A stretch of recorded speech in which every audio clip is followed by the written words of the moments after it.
लत वो बुरी चीज है जो किसी इंसान के ऊपर अगर एक बार हावी हो जाए तो फिर वो इंसान इतनी आसानी से बाहर नहीं निकल पाता है और जब तक वो होश में आता है तब तक काफ़ी देर हो चुकी होती है, जिसकी वजह से न जाने कितने लोगों की जिंदगियां भी बर्बाद हो जाती है। आज की कहानी में भी ऐसा ही कुछ होता है, जिसकी वजह से एक लड़की मात्र 17 साल की उम्र में ही इस दुनिया को छोड़कर चली जाती है। लेकिन जब इसकी असलियत लोगों को मालूम चलता है तो वाकई में इसे सुनने के बाद हर व्यक्ति सोचने और समझने पर मजबूर हो जाता है। नमस्कार, प्रणाम, मैं आपका भाई, आपका दोस्त अभय, और आप देख रहे हैं द कीप क्राइम। दोस्तों, आज की जो सच्ची कहानी मैं आपको सुनाने जा रहा हूँ, ये सच्ची कहानी है मध्य प्रदेश के शिवपुरी जिले की। शिवपुरी का एक इलाका आता है कृष्णापुरम। बात कर रहा हूँ मैं 6 जून की सुबह सुबह की। दरअसल इसी कृष्णापुरम का रहने वाला है जगदीश मेवाल, जो एक बहुत बड़ा बिजनेसमैन है। जगदीश जब सुबह सुबह सोकर उठता है तो देखता है कि घर के बाहर चबूतरे पर एक लड़की का डेड बॉडी पड़ा है, जिसकी उम्र है लगभग 17 से 18 साल के आसपास, जो दिखने में बेहद ही खूबसूरत है। उसके कपड़ों को देखकर ऐसा लग रहा था कि शायद वो लड़की किसी अच्छे घराने की है। जगदीश जैसे ही उस डेड बॉडी को देखता है, देखकर एकदम से डर जाता है, इसीलिए इस बात की जानकारी पुलिस को दे देता है। इधर पुलिस को जैसे ही सूचना मिलती है, पुलिस अपनी टीम के साथ घटनास्थल पर पहुंचती है, लेकिन तब तक वहां पर काफी लोग इकट्ठा हो चुके थे। पुलिस जब उस डेड बॉडी को चेक करती है तो मालूम चलता है कि उसके शरीर पर कोई चोट या घाव का निशान नहीं है। पुलिस जब उस डेड बॉडी के बारे में वहां मौजूद लोगों से पूछताछ करती है तो उनमें से एक व्यक्ति डेड बॉडी की शिनाख्त कर लेता है और पुलिस वालों से कहता है कि साहब, इस लड़की का नाम है शिवानी वर्मा, जो नवाब यूसुफ रोड पर रहती है। शिवानी के परिवार में सिर्फ उसकी दादी है, जिसका नाम है लक्ष्मीबाई, जिसकी उम्र है लगभग 72 साल के आसपास। व्यक्ति जब शिवानी की शिनाख्त कर लेता है, पुलिस सबसे पहले डेड बॉडी को अपने कब्जे में लेकर पोस्टमार्टम के लिए भेज देती है और फिर सीधे शिवानी के घर पर जाती है, जहां पर पुलिस की मुलाकात शिवानी की दादी लक्ष्मीबाई से होती है। पुलिस लक्ष्मीबाई को शिवानी की मौत की खबर देती है। ये सुनकर लक्ष्मीबाई जोर जोर से रोने लगती है। पुलिस जब शिवानी की मौत के बारे में लक्ष्मीबाई से पूछताछ करती है, इस पर लक्ष्मीबाई पुलिस को जवाब देती है कि साहब, कल सुबह सुबह शिवानी घर पर आई थी और अपना आधार कार्ड और कुछ कपड़े लेकर यहाँ से चली गई। लेकिन शिवानी जब घर पर आई थी, उसके साथ 3 लोग भी थे, जिसमें से एक लड़का और 2 महिलाएं थी। लड़के का नाम है विक्की पाठक और उनमें से एक महिला का नाम है रूबी और दूसरी का नाम है जूही।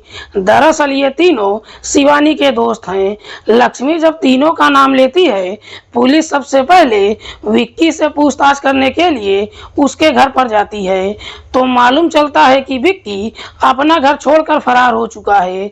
इसीलिए पुलिस अब जूही और रूबी के घर पर जाती है और इन दोनों को अपनी हिरासत में लेकर थाने पहुंच जाती है और फिर इन दोनों से शिवानी की मौत की वजह पूछती है।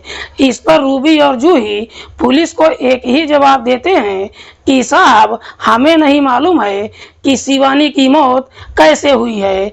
लेकिन बावजूद इसके पुलिस इन दोनों से कई तरह के सवाल करती है, लेकिन दोनों अपने जिद से पीछे नहीं हटती हैं। इसीलिए पुलिस फिर से घटनास्थल पर जाती है और वहां पर लगे सीसीटीवी को चेक करती है।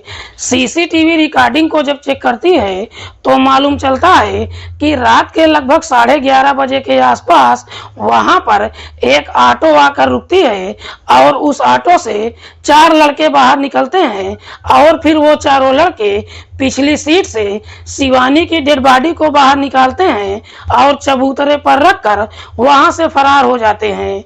पुलिस को जब इस तरह का सीसीटीवी मिल जाता है, पुलिस उस सीसीटीवी को जूही और रूबी को दिखाती है और उन चारों लड़कों के बारे में पूछताछ करती है।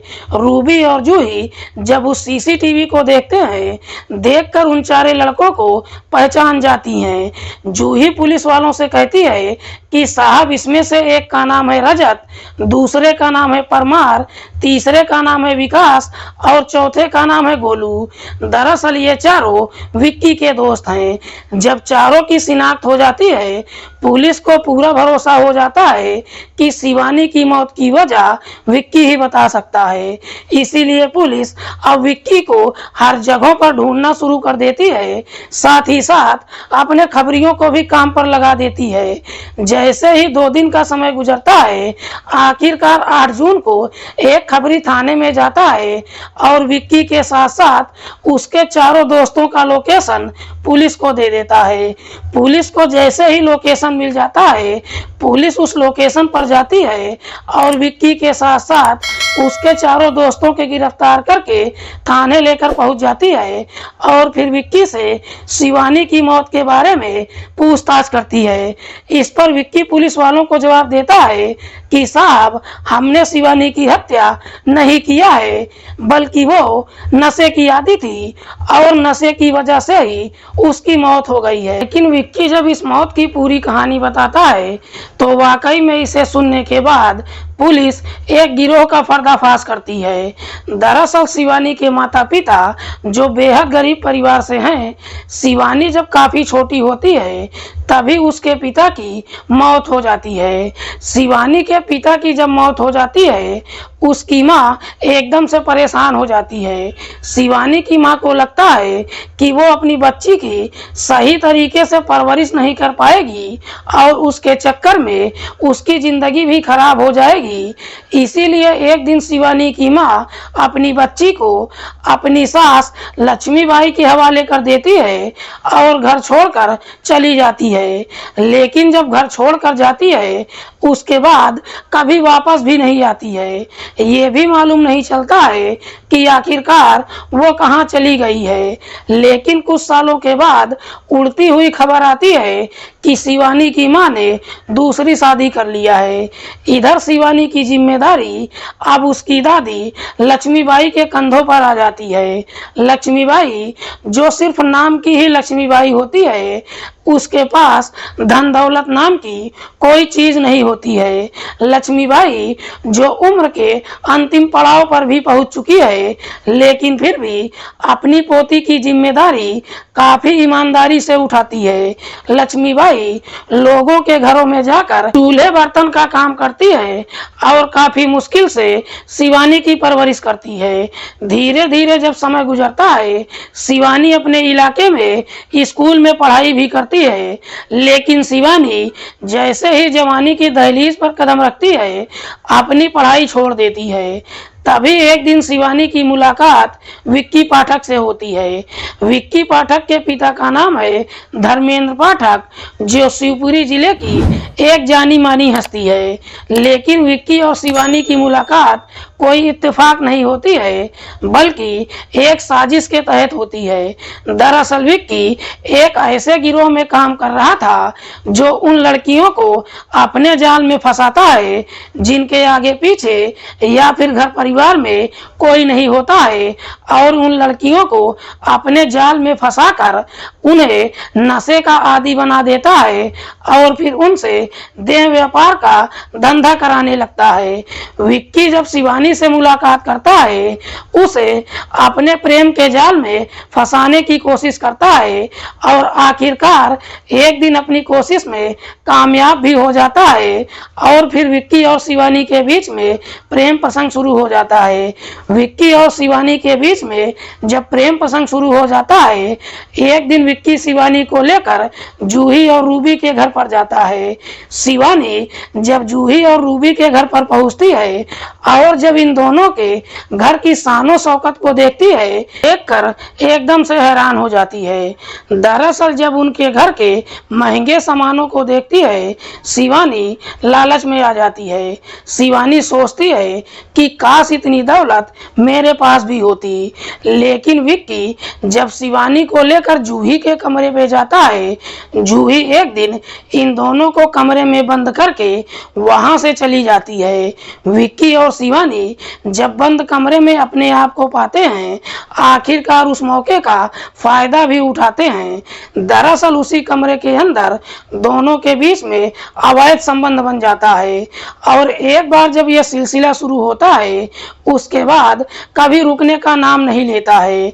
जब कुछ महीने का समय गुजरता है, इधर विक्की के दोनों दोस्त जूही और रूबी को जब मालूम चलता है कि शिवानी उनके जाल में बेहतर तरीके से फंस चुकी है, अब उसे शराब ही नहीं पिलाते हैं बल्कि शराब के साथ साथ सिगरेट और ड्रग्स का भी आदी बना देते हैं। इधर शिवानी नशे की इस प्रकार से आदी हो जाती है कि अब उनके बगैर एक पल भी नहीं रह पाती है। जब जूही और रूबी को लगता है कि शिवानी उनके काबू में आ चुकी है, एक दिन दोनों अपनी दिल की बात शिवानी से कह देती हैं। दरअसल जूही शिवानी से कहती है कि तुम जो नशा करती हो, इसमें काफी पैसा लगता है और हमको जितना तुम्हारे ऊपर खर्च करना था हमने कर दिया है। अब इसके बावजूद भी अगर तुम्हें नशा करना है तो इसके लिए तुम्हें पैसा लाना पड़ेगा।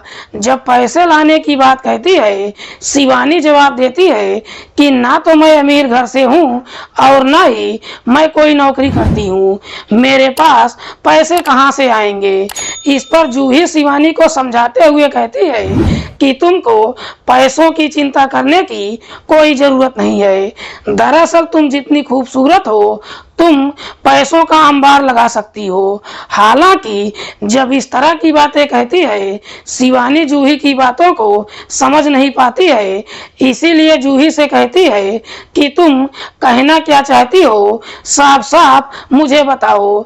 इस पर जूही शिवानी से कहती है कि तुम जितनी खूबसूरत हो, लोग तुम्हारे ऊपर आंख बंद करके पैसा लुटाएंगे।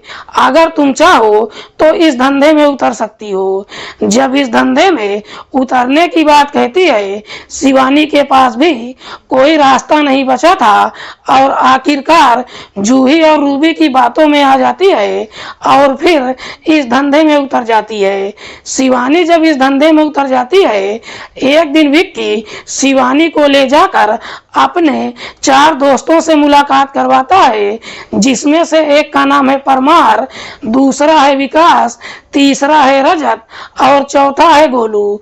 दरअसल ये चारों अपना गिरोह चला रहे थे और अपने गिरोह में वैसी लड़कियों को शामिल करते थे जिनके आगे पीछे कोई नहीं होता है। शिवानी इनके जाल में बुरी तरह से फंस चुकी थी। शिवानी जब इस धंधे में उतरती है, विक्की के चारों दोस्त ही शिवानी को लेकर कस्टमर के पास जाते हैं। शिवानी भी दिल खोलकर कस्टमर की सेवा करती है और कम समय में ही अच्छा खासा पैसा कमा लेती है। उसके बाद चाहकर भी इस दलदल से बाहर नहीं निकल पाती है। हालांकि शिवानी को भी ये महसूस होता है कि वो इस जाल में बुरी तरह से फंस चुकी है, लेकिन तब तक काफी देर हो चुकी थी। शिवानी जब इस धंधे में उतर जाती है, एक दिन जूही शिवानी को समझाते हुए कहती है कि अगर तुम्हें इस धंधे में काम करना है तो तुम्हें हमेशा के लिए हमारे साथ रहना होगा और तुम्हें अपना घर छोड़ना होगा। जब घर छोड़ने की बात कहती है, शिवानी इसके लिए तैयार हो जाती है और 6 जून की सुबह सुबह जूही, रूबी और विक्की शिवानी को लेकर उसके घर पर जाते हैं। इधर कई दिनों के बाद शिवानी जब अपने घर पर पहुंचती है, उसकी दादी उसे देखकर काफी खुश हो जाती है। दरअसल लक्ष्मीबाई को लगता है कि शिवानी अब घर आ चुकी है, लेकिन शिवानी अपने कुछ डॉक्यूमेंट और कुछ कपड़े लेकर इन तीनों के साथ वापस चली जाती है। ये तीनों जब शिवानी को लेकर अपने रूम पर पहुंचते हैं, शाम के समय शिवानी को बेहतर तरीके से सजा धजा कर तैयार करते हैं, क्योंकि शाम के समय इनके हाथ में एक बहुत बड़ा पार्टी लगा था। दरअसल इन्होंने अपने इलाके के कुछ नेताओं से कांटेक्ट किया था और शिवानी को उन्हीं नेताओं के पास जाना था। लेकिन जब शाम होती है, शिवानी ड्रग्स के 2 डोज ले लेती है और जब जाने का समय होता है, शिवानी कहती है कि मुझे एक और डोज चाहिए। ये सब भी आगे पीछे कुछ नहीं सोचते हैं और शिवानी को एक और डोज दे देते हैं। दरअसल ये सोचते हैं कि शिवानी जितना नशे में रहेगी, कस्टमर को परेशान नहीं करेगी। लेकिन शिवानी जब तीसरा डोज लेती है, वो बर्दाश्त नहीं कर पाती है। उसके चेहरे पर पसीना और उल्टियां होने लगती है। ये चारों जब शिवानी को इस हालत में देखते हैं, उसके चेहरे पर पानी का छिड़काव करते हैं, लेकिन तमाम कोशिश करने के बावजूद भी शिवानी की हालत में कोई सुधार नहीं होता है। और जैसे ही कुछ देर का समय गुजरता है, ड्रग्स के ओवरडोज होने की वजह से शिवानी की मौत हो जाती है। जब शिवानी की मौत हो जाती है, ये सब के सब शिवानी की डेड बॉडी देखकर एकदम से डर जाते हैं। आप अपनी राय कमेंट बॉक्स में हमें जरूर दीजिएगा।